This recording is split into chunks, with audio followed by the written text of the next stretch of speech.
The next Lee and Ian podcast is approaching the station. Please step aside. Welcome to the Lee and Ian Show. I'm Lee Navlin. And I'm Ian Grodman. The Lee and Ian Show is sponsored by Grodman Law and Mediation. Remember, when it comes to divorce, family first. Mediation is the way to go. Grodman Law and Mediation. The Lee and Ian Show is also sponsored by South Orange-based psychotherapist Amy Cox Martins. Amy can help you or a loved one find solutions to life's most challenging problems. That's Amy Cox Martins. And Ian, it was a pretty busy week this weekend, especially Maplewood Woodstock. I'm still recovering from that. You look like you're recovered. A little bit, yeah. A little ways to go. A lot of coffee, but Good. But that wasn't it, because the week before we had another huge event, a gigantic event. It was the grand reopening of the Maplewood Library. And it was amazing. It was a spectacular event, a gala.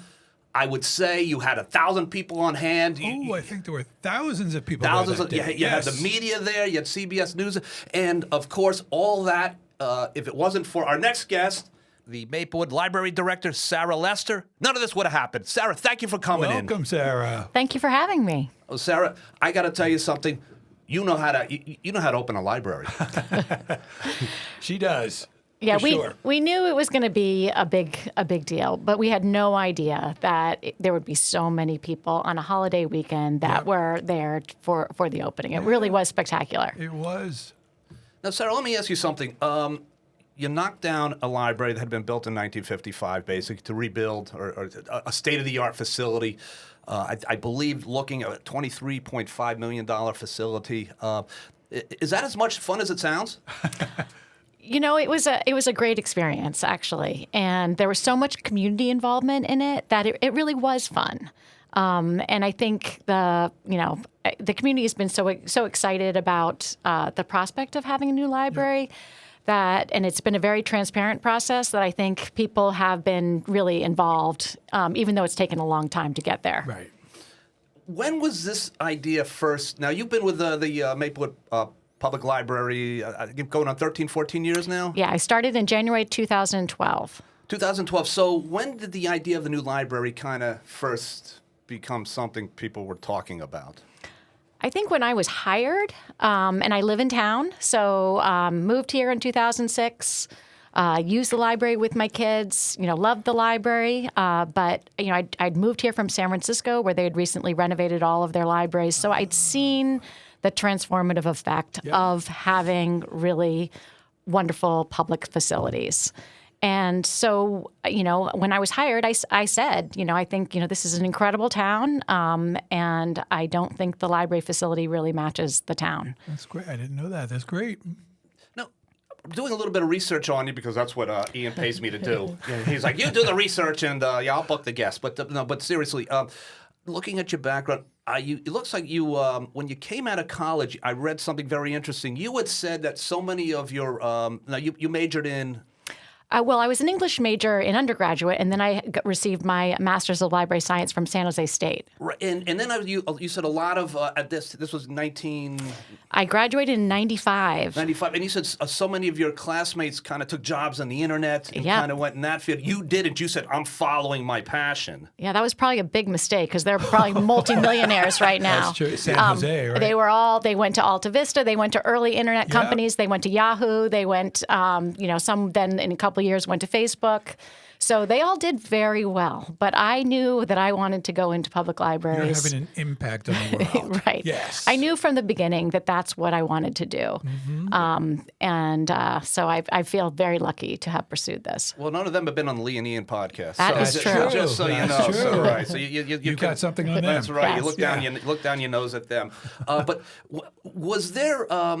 as you moved, was there a concern back then? I mean, I remember years ago, I'm sitting with my mother-in-law. We're having Christmas dinner, and my brother-in-law, he had said something that she wanted to jump across the table and stab him with a fork. He had said, there's not going to be libraries because of the internet. This was back in the 90s. That's going to be yesterday's news, and she loves libraries. As a matter of fact, she has some questions which she wants me to ask you during this podcast. But was there concerns about that libraries were talk about that concern and talk about how libraries have evolved, I guess, over the last 20 years? I think there was from the outside perspective, there was that concern, and but anybody who works in libraries knows that there's been a need from the get-go. And the other big thing that happened around that time is just the computerization of libraries, and it was when the card catalog went away and the online public access computer was brought in. That was the other moment where people really started to freak out a little bit about what was happening to the library. And I think we've shown that we've transitioned pretty, through each of these events, and really become stronger. So I think, and then last week in Maplewood, I think the Maplewood community showed very strongly that with 3,860 people walking through our doors on a Sunday, that first day of a holiday weekend, there's people want and need public libraries. Absolutely. Now, let's talk a little bit about the facility. Now, Ian, you've walked through it, I've walked through it actually 3 times already. I went and got a new library card this week. So Okay. Yeah. So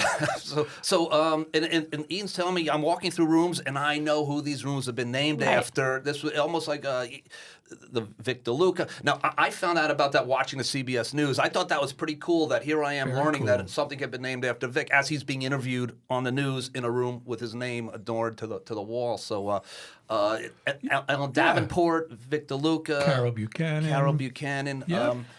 So these are all, prominent Maplewoodians who've had a huge impact in our community. But those 3 were also really involved in this project from the beginning. So Ellen Davenport is the treasurer of the Maplewood Library Foundation, and she started the foundation, didn't she? She started that along with Roland Bennett, and really, started raising money. We had private funding before we had the state grant, and before we had the municipal funding. So, so that was really important. And Carol Buchanan was on the library board for 20 years, and it was also a children's librarian. And Carol did so many wonderful things for our library, and unfortunately passed away, a few years ago. But we knew that we wanted to name something for Carol.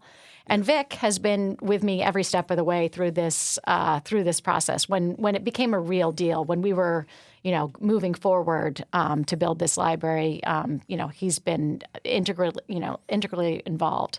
When Vic is interested in something, he'll move mountains. That's right, absolutely. And I actually said to Lee before you got here today, I said, this library we have now is really because of you and Vic DeLuca. A lot of other people were involved, but I think the 2 of you, from what I could see, have been the driving forces of making this happen.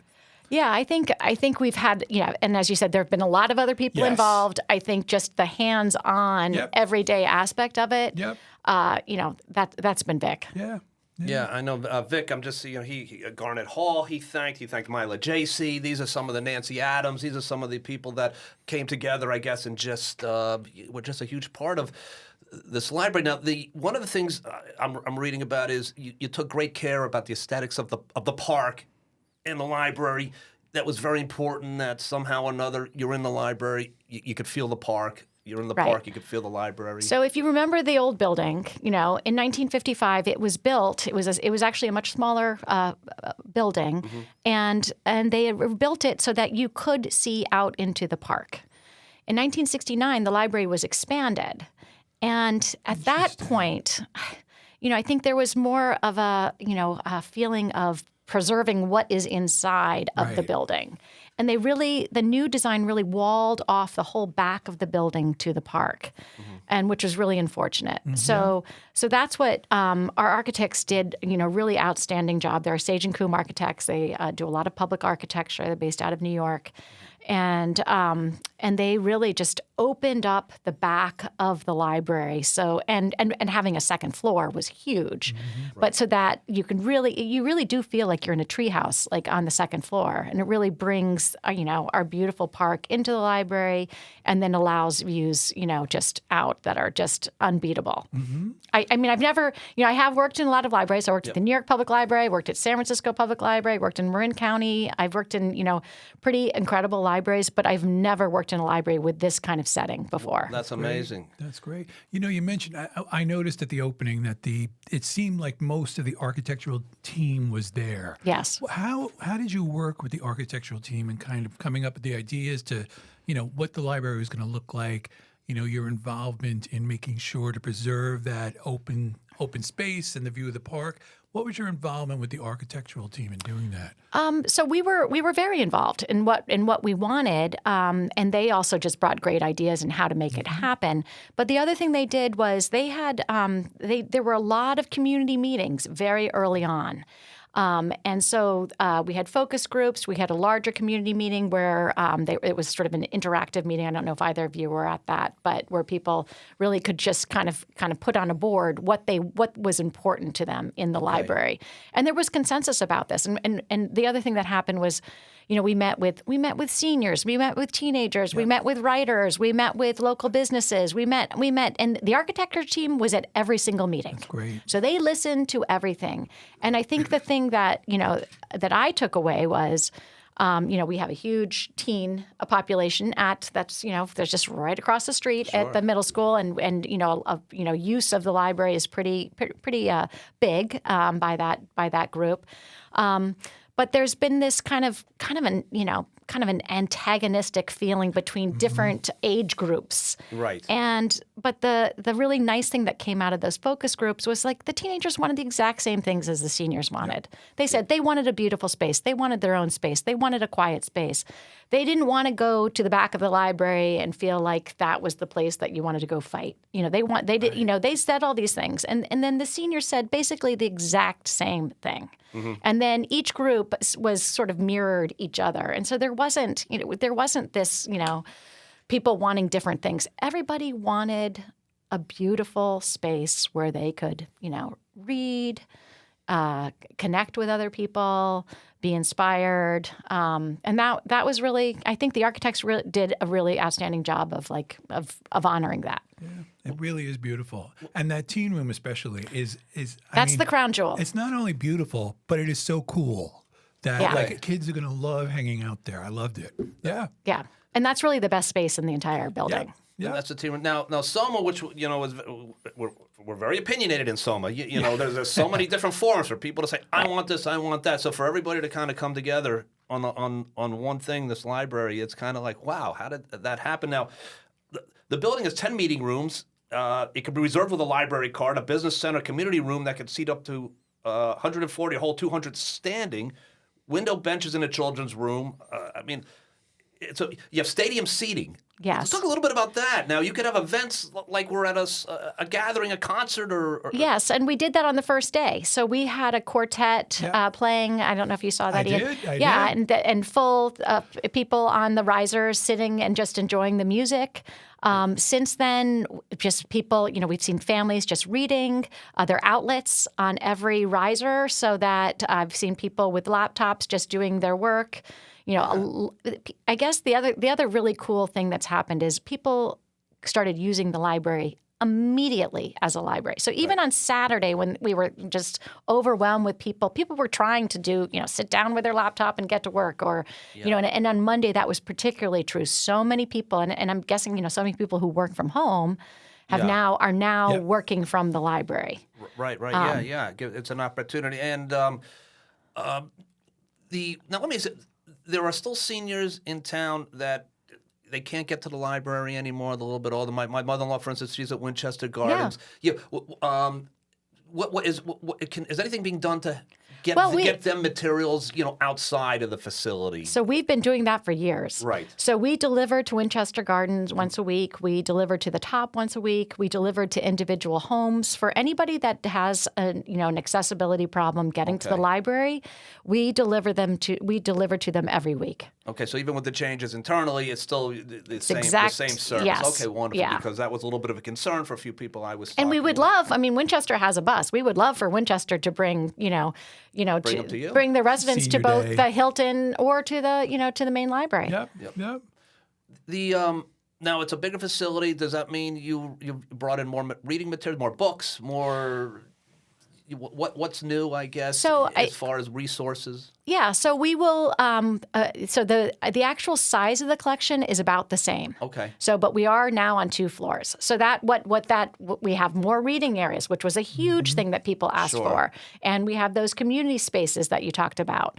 So that's really the big change. But we also have room for our collection to grow. And we know, that we respond to all patron requests. That basically anything that anybody asks for that's a Maplewood resident, we're going to order for the library.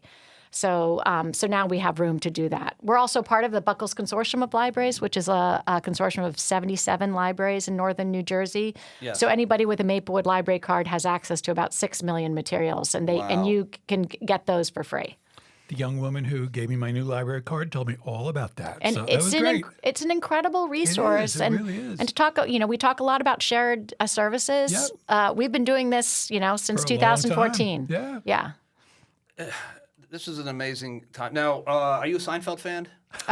Sure. Yes. Bookman, Yeah. the library cop. Now, he said, "I don't judge a man by the length of his hair or the kind of music he listens to. Rock was never my bag, but you put on a pair of shoes when you walk into the Maplewood Public Library." That is true. Okay, that's Yes. all. That's still okay. Yes, Yeah, yes. with shoes, shirt, all that. You do have to wear shoes and shirt, and you have to covered drinks only. Okay, Yes. covered drinks. All right, coffee But tops. you allow the drinks. We That's allow great. the drinks. Just Coffee cover them. Yeah, so it's I'm really excited about this library because for when it was being built, people were driving by and people were making comments and people were saying this and what's going on, and was there ever a period of time when you thought maybe this wasn't going to happen? Because there were people saying this is not happening. This is it's dead in the water. You know how people can be. Just kind of curious how that played out. I think the advantage I had was I was seeing it on a weekly basis. So I was seeing it going up, and I know that it was frustrating that it did take longer than people thought it would. But I could see the progress, so I knew that it was going to happen. Yep. I think the other big part of it that people may not realize is that we had to raise the money for the library. A lot of money. So I mean, this would not have been possible. We applied for a very competitive statewide grant. We received close to $8.4 million. And so we were working through all of those the funding issues as we were moving along. Yep. So that takes time, to raise all of the money. So between the state grant and the Library Foundation grant, you raised over $10 million. Yes.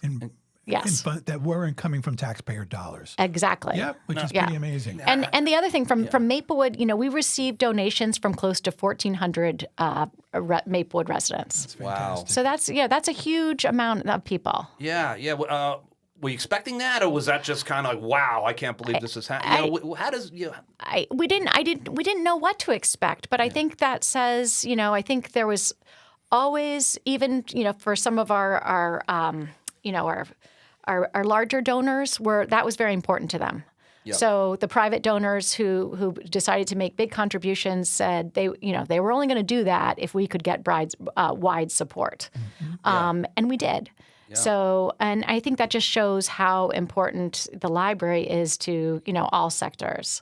I think when you say wide support too, I mean not only wide support, but one of the things that you've been talking about a lot is making this library open and appealing to everybody, right? Yes. That that you've mentioned. I've read things that you've said that traditionally libraries were a place that held onto the books and protected the books. But this library is about so much more than that. Why don't you talk about that a little bit? So I think that is that's really important to me and to most public librarians, that we know that this is, funded mostly through taxpayer dollars. And I'm saying, so our job is to put the resources back in the taxpayers' hands. And we, to try to do that, in a way that's just the easiest possible for our patrons. We also have, we not only have, physical materials, but we have a lot of e-resources. So when we talk about sort of resources for all, there are people that, we know there are people in town that don't read paper books anymore. But we've got, a huge collection of e-books, e-magazines. We have streaming video. We have e-audio books. So we really do have a really broad range of materials that are accessible for free.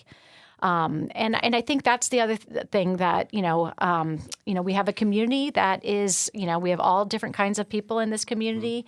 And I think the other thing that I think my job is to make sure everybody has access to the same kind of information. That's great.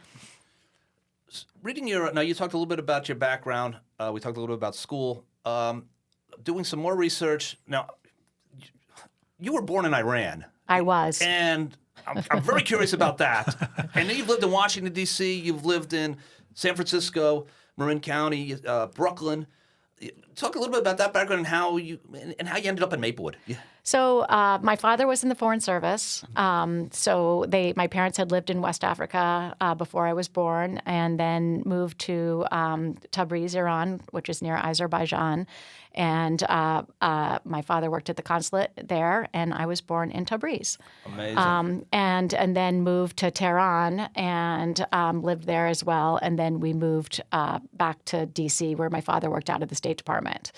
So I think that, I grew up in a family that was, just very cultured, very a lot of traveling, a lot of interest in just outside perspectives. And makes you a very curious person. Yes, and I think that, and a family that went to the library every week. So when we moved to D.C., we walked to the Georgetown Library every week. Yeah. So that was just something that I grew up with. But I have had the opportunity to live different places, and I think that experience helps just open your mind to the importance of that, and to understanding different people's perspectives, and the need for just the access to information. Right, and yeah, so you went to Vassar College? I did. Okay, the Seven Sisters. Yes, Right? but it was yes. You know There what were that is, men right? there. Yes. Yeah, you know Yes. the Seven Sisters. Yeah. Oh, Yeah, right. 1969, men started coming to That's Vassar. right. That's right. Right. Yeah. Oh, I know what the Seven Sisters are. Yeah. Yes. Okay. Yeah. I thought I was going to be saying, well, Sorry. Ian, here's something I know that you don't know. Sorry, but, Lee. For You know I'm years, a I've been legal trying to surprise Yeah. him with some knowledge I have, and I'm still no luck. But when I was in college, I had no interest in becoming a librarian. Okay. So I knew I wanted to do something with books, and I was thinking about going into publishing. And at that time, my parents were living outside of in Parker, Colorado, which is just outside of Denver. And my mom was appointed to the library board, and had the opportunity to hire a very dynamic director. And I saw what he did in a very short amount of time, and how he really changed that community with the libraries that he was developing and building in our town. And that really changed. When I saw what was happening there and what he was doing, I started thinking about it. And that really kind of changed my perspective about what I wanted to do and what kind of impact I wanted to make. So how did you land in Maplewood? So I was living in San Francisco, and my husband had an opportunity to move for a job, and we moved. So we actually looked in Brooklyn. Yeah, okay. And then friends from Brooklyn had just bought a house in Maplewood. Yep. So we actually skipped the Brooklyn stop and rented a house in Maplewood, straight from San Francisco. Very good. Brooklyn's lost, Maplewood's gained. Yeah. That's right. That's right. Yeah. Very much so. Now, and you immediately, not only with the library, but you immediately got involved in the community. You've been honored by the Maplewood Chamber of Commerce, Distinguished Service Award for your dedication, Distinguished Service Award. I mean, you really have integrated yourself into a community. You obviously must love this area. I do. I think, we never looked back, and this is really, a really pretty incredible town. Yep. And I think just, the diversity of thought, the diversity of people, the beauty in town, the proximity to New York, it all really makes it a very, very special place. Now, are there any, now that the building is complete, all the resources are back in the building, people are using the building, what are some of the challenges, I guess, moving forward over the next months, year, the unexpected challenges that you're on your radar, or expected challenges that you're already dealing with? Well, I think we focus so much on getting this building open that now it's not. I'd say this is an opportunity rather than a challenge. But now we're really thinking about our programs and services. Okay. So upping our programs again. So for a while, when we were in our interim location and at the Hilton Branch Library, we weren't able to provide the same amount of programs that we were previously. Yep. So that's what we're focused on now, is really getting things back. We were doing the Ideas Festival every year, getting the Ideas Festival back and running, really thinking about other, children's programming, which we've always done successfully, but like thinking about ways we can do that in different ways, all aspects of programming. And we're hearing from a lot of people in the community. There's people want to do, they want to do programs at the library. So we just have to kind of, think that through and think about what makes sense for the community, and then get things running. There was you remember Rudy Marzano? Yeah. Yes. You remember Rudy? He came to the library every day. She must remember Rudy Marzano. That's right. Because he was always in the library. Yes. That's right. So Anne, Mary, Ellen, all the Marzanos. And he was a big baseball fan. That's right. He wrote a couple books, Yes. actually. Yeah, wrote a couple books. Matter of fact, Rudy used to, what he would do, I would catch him. I caught him a couple times. He'd go to where his book was on the shelves, and he'd pull it out and kind of put it on top. Right. So nobody else could get it. Right. Yeah. And I would say, Rudy, what are you doing? He'd be, oh, nothing. He'd be like he was dusting off the Right. shelf or something like that. But one of the, I loved Rudy. We lost him a few years ago. He was in 95, 96. Yeah. But, the kids after school would come in, and he'd be sitting there, and he would get a little frustrated, because the kids. Now these different rooms, the teen room, all that is kind of, seniors could feel a little bit more like they've got some privacy. The kids are going to go here, the seniors are going to go there. So the one thing I would say about that is that there were people like him that actually, I think, kind of enjoyed that interaction, because they would stay in the teen That's room. right. Yeah. To kind of get that interaction. You're right. That being said, we do have different spaces now. Right. So that's what's. Having a larger facility really does afford that. So when you walk in, you go to the right. There is an adult reading area. The children's room is very separate from that adult reading area. When you go upstairs, the teen area is, on one side of the building. Another adult reading area is on another. And then, as you said, we have these 10 quiet and collaborative rooms that people can use. But the architects also did an outstanding job with acoustics in the building, so that we'll see. You'll have to come by in September and let me know how we did. But after the middle school kids are right. Yeah. But I think they now have their own incredibly gorgeous space. So I think we're going to have a harder time keeping adults out of that space than keeping teens coming into the adult spaces. Yeah. So the Rudies will be sitting in there. Right. Yeah. They're gonna waiting for them. They're going to enjoy the whole facility too. Right? Yes. That's right. Yeah. How come they get those cool green couches? Yes. Yeah. Right. Yeah. Everything. Now, you mentioned this just a little bit earlier. I believe the consortium of libraries. There's Maplewood, there's Milburn, there's Livingston, South Orange. Right. Obviously, how does all that work? Now, if I'm in the Milburn Library, which is smaller, and I wanna, but I'd rather go to the Maplewood Library. How would I go about doing something like that? So the Milburn Library is not really smaller, but but it's just a different library with a different collection. Okay. So if you're about the same square footage. Well, I'm not sure about the square footage, but they have a pretty large collection. A nice library. Okay. But let's say you as a Maplewood resident, you can walk into the Milburn Library with your Maplewood card. Okay. You can check anything out from there. Or you're at the Maplewood Library, or even at your home and your computer, and you find a book that's not in Maplewood, you just place a request for that book. Okay. So, and then it comes and you have it picked up at the Maplewood Library. Great. So you can do that, and we're part of what's called the Buckles Consortium of Library, which originally started in Bergen County. So it includes all Bergen County libraries, but now includes a lot of libraries in Essex County as well. So it's an incredible resource. We have our own delivery system. Buckles has a delivery system that goes to every single library. So when you request a book, you generally get it within 2 or 3 days. Which is very, very fast. Oh, interesting. Okay, so that was my next question. So if Ian wanted to check out Secretary of the City, written by me, by the way. Written by Lee Navin. Okay. Yes. And you didn't have it at the Maplewood Library, but it was in Bergen County somewhere, in Ridgewood or, Yeah. We get a lot of books from Ridgewood. Okay, so that's something that could actually be... Oh, very easily. Oh, wow. So you don't have to. You don't when you do that online requesting. You're not selecting which library it comes from. You're just selecting that you want that book, and whichever one's available. There's a The system will get it. the system will get it for you. And you can just come pick it up. You just come pick it up. Oh, that's great. Yeah, and you've always had that. Now but now it's Secretary of the City, by the way, everybody, by Lee by Nevlin. thank you for that. Yeah, the follow-up's coming out soon. But yeah, just curious, so because that was actually my wife had that question. So if she wants to go in and request a book, has the process changed at all? It sounds like it's going to be. But as I said, she doesn't have to go in. Yeah, so there's a Buckles app that you can get on your phone and do it straight from your phone, or you can do it from your computer, or we're happy to help you. So you can call in and do it that way as well.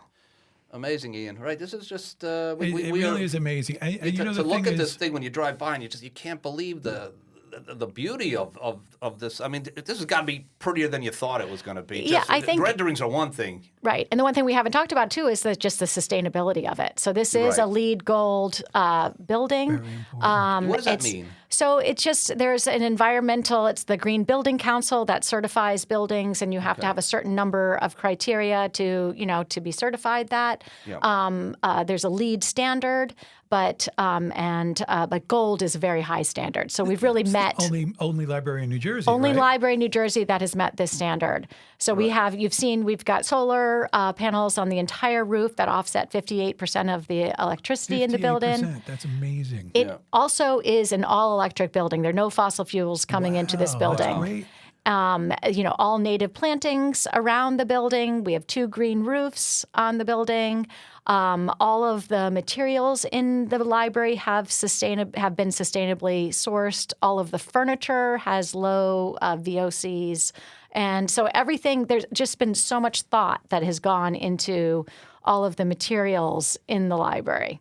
Wow, incredible. I mean, it's been worth the wait, right? Yeah, For anybody who's complaining about the amount of time, it's absolutely been worth the wait. Yeah, so the library was moved during construction. I know you had it out by the pool, right?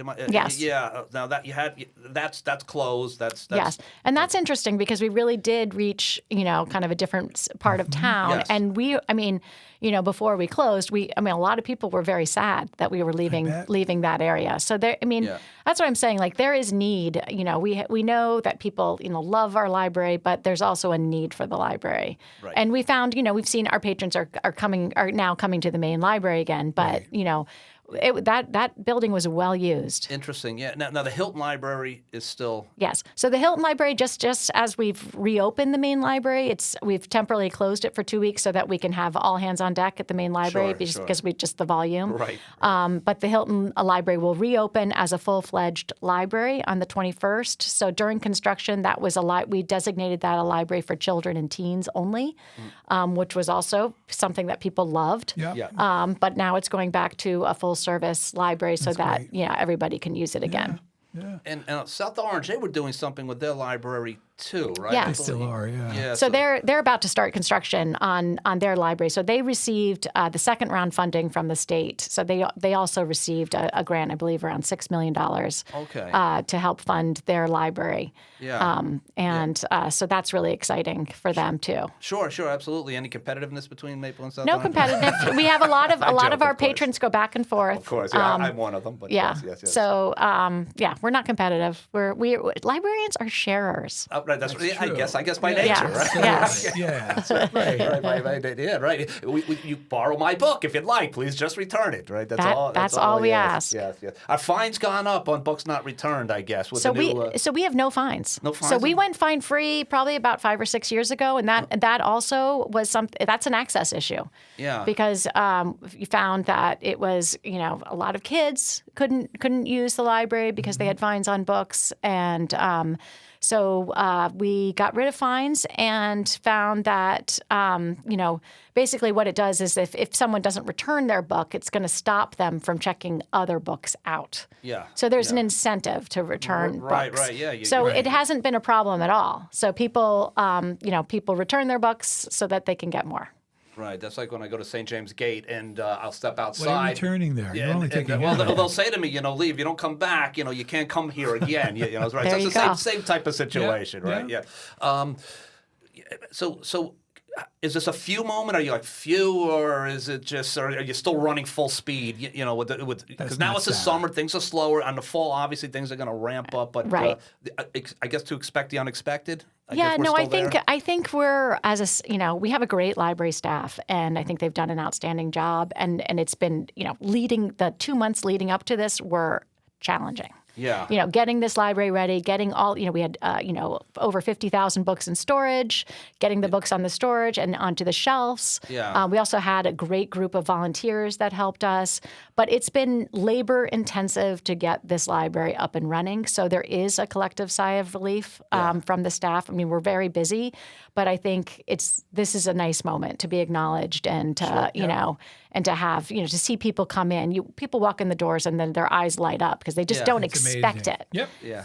And then they walk upstairs and then they're like, oh my gosh, so they, we just haven't had anything like this in Maplewood. No, we haven't. A shared space. This is a free public space. It's just, in this time, it's becoming fewer and fewer places like this. Right. So I think it's pretty special that our community decided to invest in it. Absolutely. I mean, and it's open to all, like you said, and it's a major infrastructure improvement for the entire community. We've been talking a lot about the new library, but Sarah has for many years been improving programming at the library. And I know you're talking about what you can do now, but she's created things like the Ideas Festival, the Literary Festival.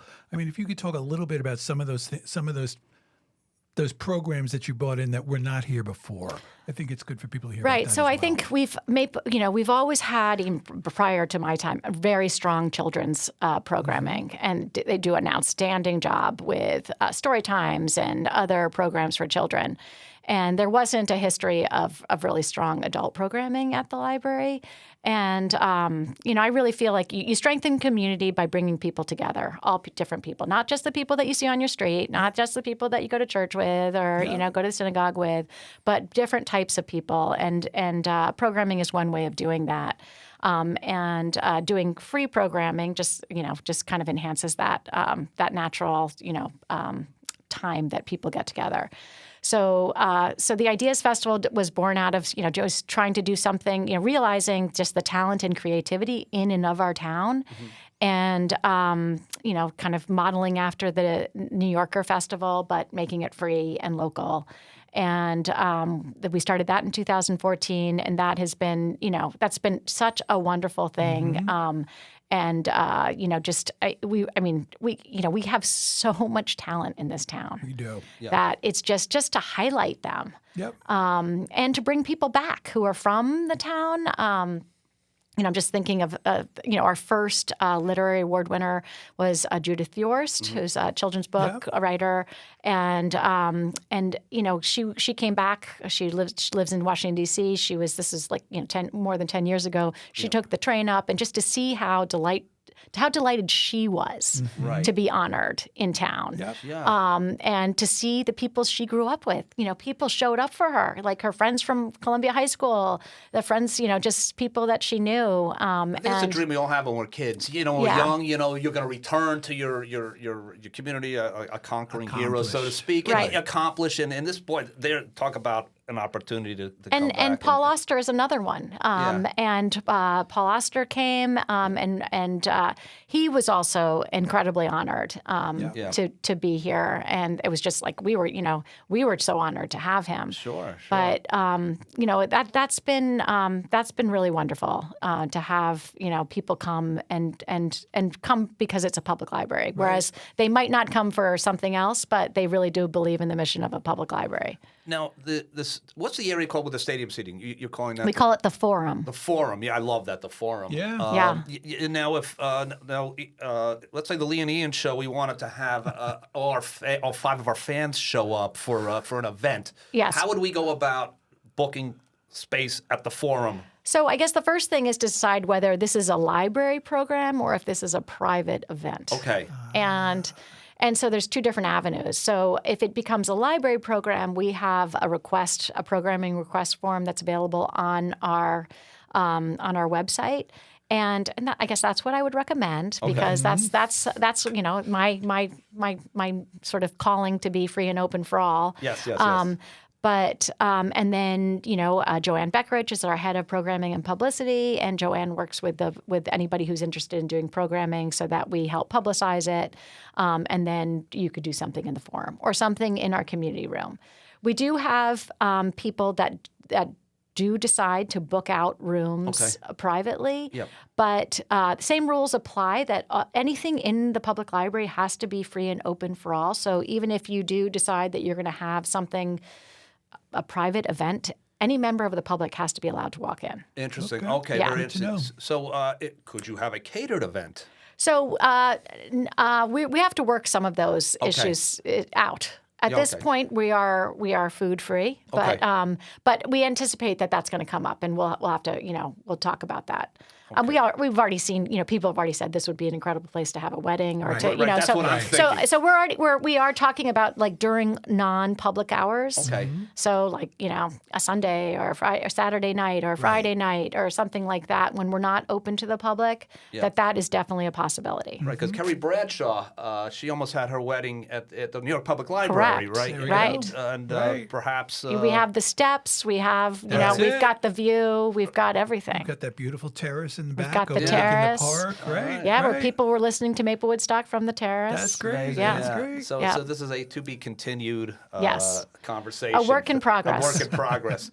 All right, Ian, I guess anything else? No. I mean, we really do appreciate you coming. We know how busy you've been. And hearing about how this all happened and telling our listeners how this all happened. I think, everybody's excited about it. There's a lot of buzz about it, but like hearing what went into it, I think is going to be really important for people. So thank you, Sarah. Well, thank you both. Yeah. Thank you. Actually, one last question. Actually, someone asked me this question a couple of days ago when I told them you were coming in. Their daughter's in college. Their daughter would love to maybe go into this field that you're in. Do you recommend it? And what are the steps necessary to become? Good question. So get into your field? I love my job, and I do recommend it. You do have to be a librarian. You have to have a master's of library science. Okay. Rutgers has an incredible program. So yes, I haven't looked back. That's great. That's great. Yeah. Okay. So I got to tell you something.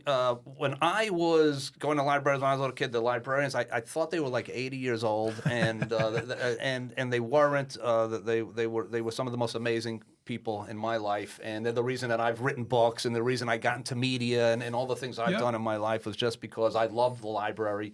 Same here. They really I just can't believe I thought they were 80, because they were probably like 40, They probably were because you were a little kid. I've been remembering a lot these last 2 weeks, being a little boy going to the Fordham branch of the New York Public Library in the Bronx. I was able to write my name and get my own library card. Like all of this stuff has been coming back this week with the library opening. So As I was walking into the library yesterday, I saw a girl who was probably like 4, and the dad said, "Stop in front. We got to take a picture of you in the front of the new library." And she put her hands up, and then she was so excited. And same thing, you see people's face when they get their library card. That's it. Kids are thrilled. Yeah, no, absolutely. Yeah. So point of my story before is my apologies I apologize to you for the way I treated some of the librarians back when I was growing up. Accepted. I was a bit of a wise guy. But I guess, Ian, we're going to wrap it up. I think that's it. All right, so Sarah, thank you so much for coming in. Thank you, Sarah. I guess well do it again soon. We will. All right. Okay, thank you. Have a good one. Good night, everybody. Bye-bye.